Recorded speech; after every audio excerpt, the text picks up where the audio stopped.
और जो हमारा ह्यूमन ब्रेन होता है, यानी कि जो हमारा इंसानी दिमाग होता है, वो इतना ज़्यादा होशियार होता है कि दूसरों के दिमाग में चल रहे विचारों को भी समझ सकता है, यानी कि दूसरों के दिमाग में क्या चल रहा है, जिसे कि हम फीलिंग कहते हैं या फिर इसे टेलीपैथी के नाम से भी जाना जाता है। और यह कोई इमेजिनेशन नहीं है बल्कि यह रियलिटी है। और आपने भी कभी न कभी यह फील किया होगा कि जब कोई भी आपके सामने वाला कुछ डीपली सोच रहा होता है तो आप भी उसके फीलिंग को समझने लगते हैं, और इसे ही कहते हैं ब्रेन की पावर।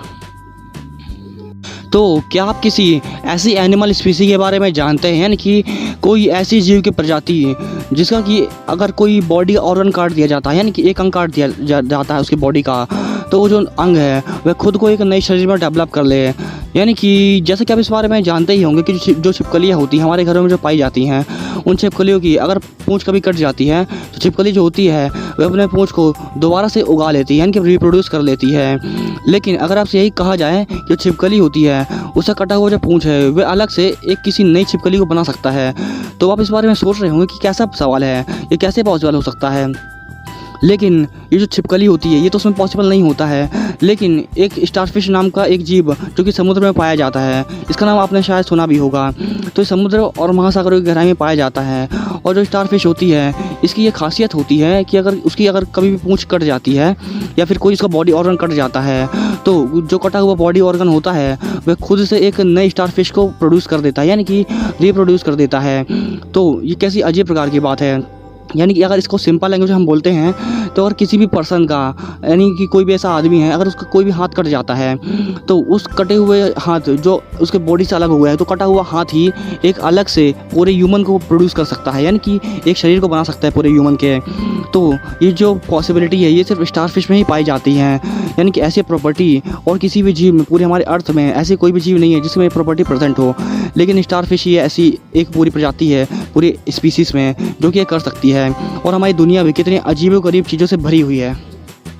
एंड जैसे कि आप इस बारे में जानते हैं कि जो एयर पोल्यूशन है वह डे बाई डे बढ़ता ही जा रहा है। तो जो एयर पोल्यूशन से आप इस बारे में जानते हैं कि जब हवा अपनी सांस अंदर खींचते हैं लंग्स में, तो उसमें कुछ डस्ट पार्टिकल्स होते हैं, कुछ अदर गैसेस भी होती हैं, पूरी ऑक्सीजन तो होती नहीं है, तो उसमें कुछ डस्ट पार्टिकल्स जो होते हैं, तो अपनी पूरी लाइफ टाइम में जो डस्ट पार्टिकल्स हम अंदर लेते जाते हैं अपनी सांस के जरिए, यानी कि जब हम सांस लेते हैं तो उस हवा में कुछ डस्ट पार्टिकल्स भी मौजूद होते हैं। तो अपनी पूरी लाइफ टाइम में एक पर्सन जो होता है वो 20 किलो से भी ज़्यादा धूल और मिट्टी के कण जो होते हैं वे अपने अंदर खींच लेता है, यानी कि। तो आप इस बारे में समझ गए होंगे कि जो हमारे अंदर फिल्टर सिस्टम लगा हुआ होता है वह कंटिन्यूसली काम करता रहता है, जिसके वजह से जो धूल मिट्टी हमारे अंदर जाती है वह इकट्ठा नहीं हो पाती है। तो हमारा जो बॉडी है वह काफ़ी अच्छे से काम करती है, इसी वजह से हम सुरक्षित रहते हैं। और जो म्यूज़िक, यानी कि जो हमारे गाने होते हैं वह तो इन जनरल हम सभी लोग सुनते हैं, लेकिन क्या आप इस बारे में जानते हैं कि जितने भी लोग पूरी दुनिया में गाने को सुनते हैं उनमें से एवरेज 80% लोग जो होते हैं वे गानों को सिर्फ निगेटिविटी को हटाने के लिए, यानी कि उनके दिमाग में निगेटिव थॉट्स या फिर निगेटिव फीलिंग जो होती है उसे हटाने के लिए गाने को इस्तेमाल करते हैं। यानी कि कभी भी जो प्रेशर लोड होता है दिमाग में भरा हुआ होता है, कई सारी निगेटिव थिंकिंग्स होती हैं, उन सब को हटाने के लिए मोस्टली लोग गाने को सुनते हैं। बाकी जो 20% लोग होते हैं वह एंजॉय करते हैं, और बाकी 80% लोग जो होते हैं वह सिर्फ निगेटिव थॉट से छुटकारा पाने के लिए गानों का यूज़ करते हैं। और क्या आप इस बारे में जानते हैं कि हमारी बॉडी में जो हेयर्स है, यानी कि जो बाल मौजूद होते हैं, और हमारे शरीर में जो भी नाखून यानी कि जो नेल्स प्रेजेंट होते हैं वे दोनों ही सेम मटेरियल से बने हुए होते हैं, यानी कि जिससे हमारे हेयर्स बनते हैं उसी सेम चीज़ से हमारे नेल्स भी बनते हैं, यानी कि हमारे नाखून भी उसी सेम चीज़ से बनते हैं। यानी कि उन दोनों में कोई डिफरेंस नहीं होता है, बस हमें देखने से कलर से लगता है कि दोनों चेंज है, यानी कि उनका जो कलर होता है और शेप होता है वो दोनों चेंज हो जाते हैं और दिखने में चेंज दिखाई देता है। बल्कि वो जो दोनों होते हैं नेल्स और हमारे हेयर्स वे दोनों ही सेम मटेरियल से बने हुए होते हैं। और जो कैट्स होती हैं ना उनका यूरिन, यानी कि जब टॉयलेट कर देती हैं तो उनका जो टॉयलेट होता है वह रात में अगर अंधेरे में उसे छोड़ दिया जाता है तो वह चमकने लगता है, यानी कि वह अंधेरे में चमकता है। और ऐसा क्यों होता है? ऐसा इसलिए होता है क्योंकि जो बिल्लियाँ होती हैं उनके पेशाब में फॉस्फोरस मिला हुआ होता है, और फॉस्फोरस की वजह से ही वह लाइटनिंग देने लगता है अंधेरे के समय। और क्या आप इस बारे में जानते हैं कि नासा द्वारा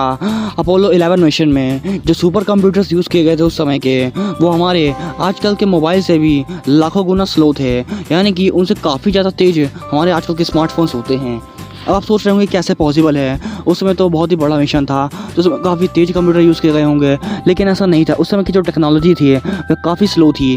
यानी कि बहुत ही पहले टेक्नोलॉजी हमारी इतनी ज़्यादा डेवलप नहीं हुई थी, और इसीलिए उस समय के जो कंप्यूटर थे वो आजकल के स्मार्टफोन से भी काफ़ी ज़्यादा स्लो थे। तो आप बिल्कुल सही सुन रहे हैं।